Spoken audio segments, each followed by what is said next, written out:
1983, the year that changed Indian cricket forever, the year that had sown the seeds of belief in the hearts of millions, the year that made Indians realize that even the impossible could become a reality. This isn't just a story of a Cricket World Cup. This is a story of hope. This is a story of belief. This is a story of a side that refused to accept what the world had already written for them. Let's dive into the extraordinary journey of India to the 1983 Men's World Cup. Just before the World Cup had started, the Indian Cricket Board had made a decision that completely altered India's history forever. They named a young all-rounder from Haryana, Kapil Dev, as the captain of the Indian side. No experts, no media, no person from the cricketing fraternity had ever thought that this man would be the face of India's greatest sporting triumph. Because until 1983, India had never won a single World Cup game. Not even one. They weren't considered contenders. They weren't considered to be a dangerous side. In fact, nobody even thought that India would survive the league stage. In fact, the return tickets were already booked. Many players had planned for a trip to the United States of America, thinking that their campaign would end early. Such was the expectations on this Indian side. A famous journalist, David Fritt, had written in one of his articles that if India goes on to win the World Cup, he would eat his words. The entire world had already written India's story, but one man, Kapil Dev, refused to read the script. When people asked about India's chances, all he said was, "We are here to win.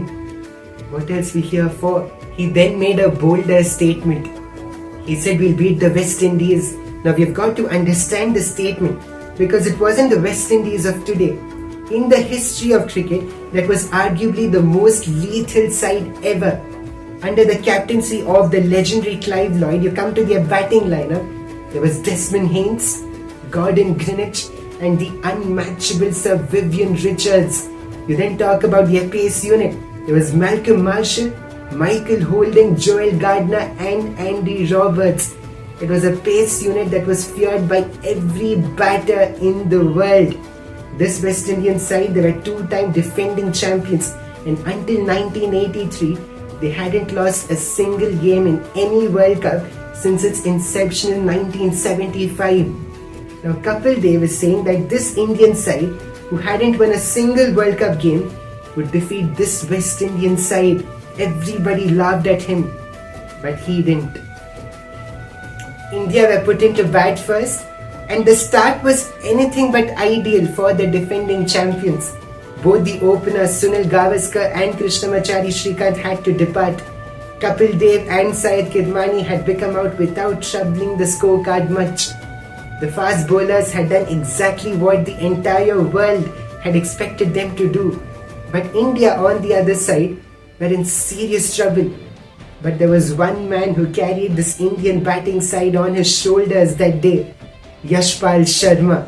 He was fearless, he was defiant, uncompromisable. He took the charge back to the West Indian side. Ball after ball, stroke after stroke, he wrestled the momentum away from the West Indian side.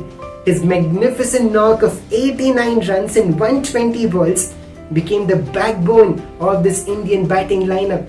Valuable contributions from Roger Binney and Sandeep Patil pushed India to 262 for the loss of 8 wickets after 60 overs.